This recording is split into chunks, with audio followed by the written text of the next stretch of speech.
Hello everybody and welcome again to another video. In this video I wanted to tell you ways to make practice fun again. Reading practice is a little boring sometimes, so we gotta mix it up and play with the different instruments and different tools that we have to make it more fun.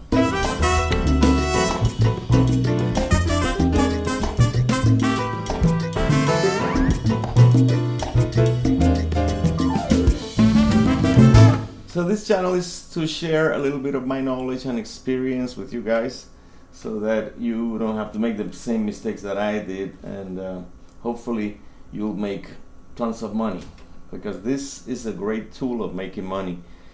Reading music is the fastest way to success. Not that you don't have to play by memory, you have to play by ear, by memory too. So please feel free to comment if you like. If you don't like, don't do anything.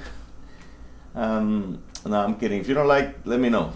Comment or put you don't like it, so I can make it better later in the future. So, and subscribe, that would help.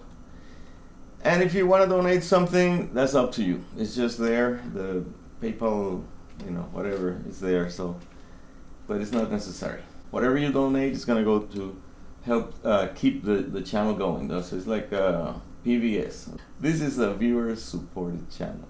So basically, there's two types of reading.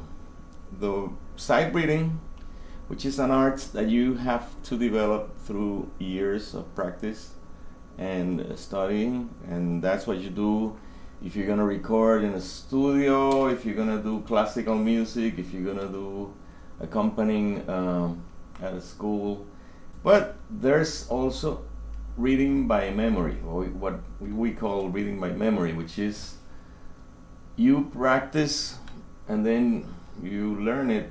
Basically, you're not memorizing completely, but the paper is helping the memory and the memory is helping the paper. So you have the music there, and that's most of the time the job that we do, because if we look at it, when you have a gig, usually you have a rehearsal, or they send you the music. You can take a look at it at home, see the difficult parts, and basically that's the best way to get to sight reading. You gotta go. This is like, it would be like general math, and then sight reading would be like calculus or algebra or something, you know what I mean? It's like you have to go through this level.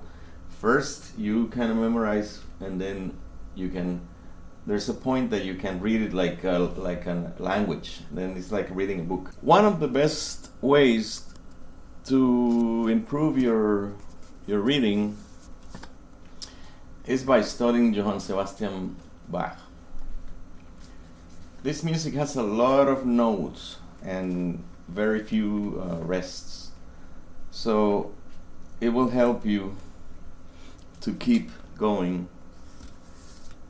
I always recommend that you do three things to develop your sight reading. One is you have to practice at home, whatever, everything new stuff. Then you read by memory, and you gotta get into an orchestra. You gotta get into some kind of band that is giving you new music, and you're forced to be writing with a band all together at the same time, so you don't go back. You got to look ahead to what are you going to play, and then you play it. So it takes a little bit of training, and the best way is to get into an orchestra or some kind of school band or something that forces you to either you keep going or you're gonna have to leave, and somebody else might do the job for you, or you're gonna have to put up with a lot of people laughing at you. So the best way, get into this orchestra. You will be just seeing more notes as you go, but you have to be in a situation with pressure, So the Bach suites for bass players especially are good because they're in bass clef, And you should also practice in treble clef and tenor clef for some of these. If you play bass, acoustic, classical concertos like Kusevitsky and all that, you're gonna see that they have tenor clef, treble clef, of course here. That's another spot that you have to practice. Ledger lines on top of the system, you know. But anyway, let's take this suite number 1. For example, I divide it in 4 parts. First part is arpeggios. I call it arpeggio part, which is this part.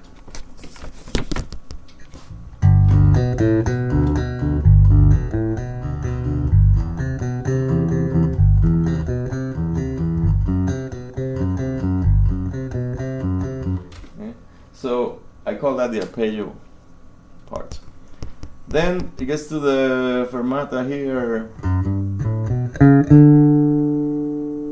and then it starts what I call the scale part.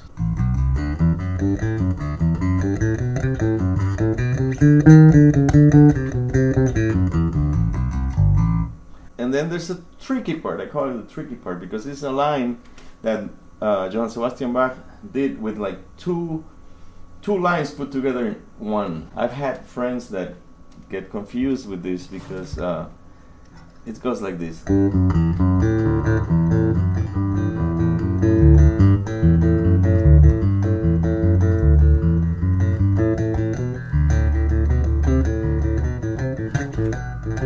It has so many but I'm going to explain that part. I did it with the computer, which I also recommend that you use the computer all the time if you can. And it's I wrote it without dynamics.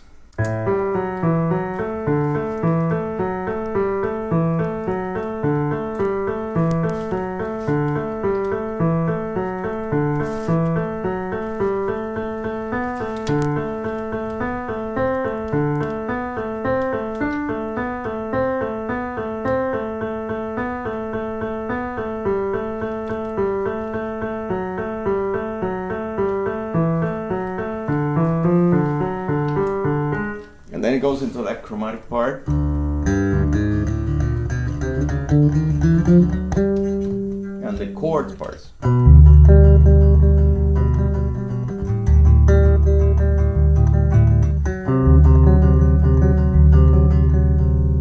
So what I did is I took out that second instrument that Johann Sebastian, the line, I took out the A. So it was, if you take out that A, that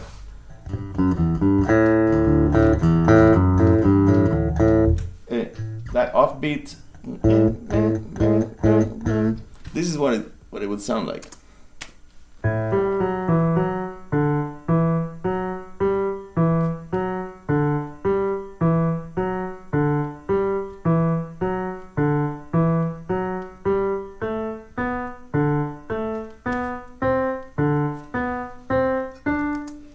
You see, now it's a lot easier to play that, so you should.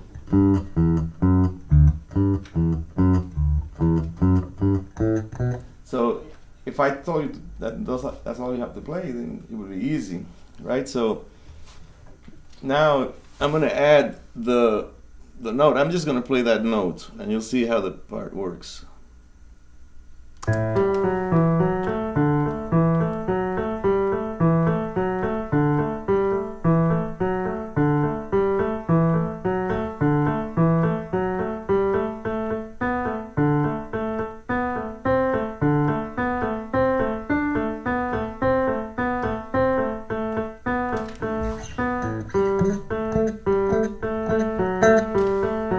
You see, it's just one note.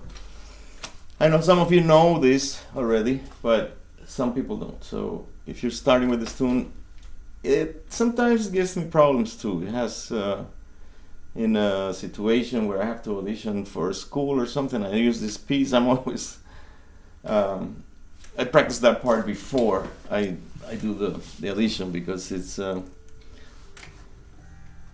other thing I would like to say is that the bass with 4 strings is okay to practice this, but there's a problem. it gets to C sharp down and C, that we don't have that note. So on this part,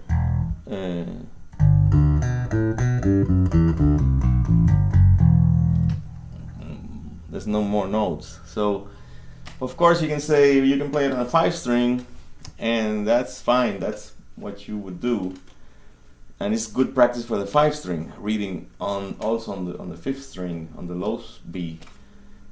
But it sounds very low, and sometimes I don't like it because it just sounds way too low. So I like to play grooves on the low notes, but not like melodies. You know, it's like doesn't have the same effect. So that's why I like this instrument. This is the Puerto Rican Cuatro, and it has 5 strings like the bass. The only thing is they're an octave up now. So now instead of going with the bass, when we play this, we sound an octave lower than the cello. With this one, we sound an octave higher. So I would like to play this with this instrument so you can hear the difference and see how you can still read it in bass clef. Even though this instrument is supposed to be a treble clef instrument, you can read it, use it as a bass. You know, my cousin Pito Martel used to tell me all the time, the Cuatro is a bass. And of course, it didn't mean that you can play. It's not the same sound as the bass, but it's a very similar instrument. Once you know how to play bass, you know how to play this, because it's all fourths. And the name came from there, from the French calling it à la quarte.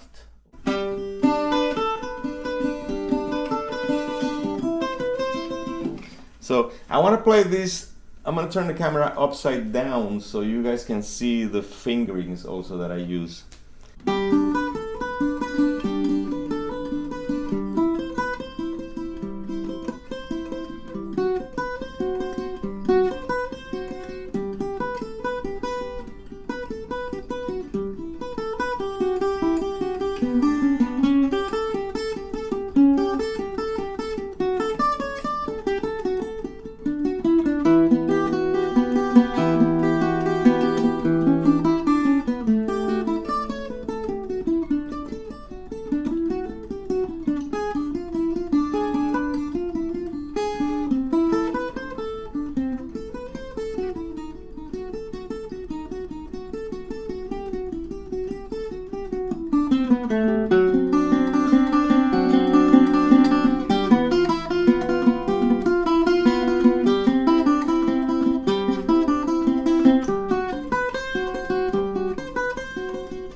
So thank you for staying until the end, and hope to see you on the next video.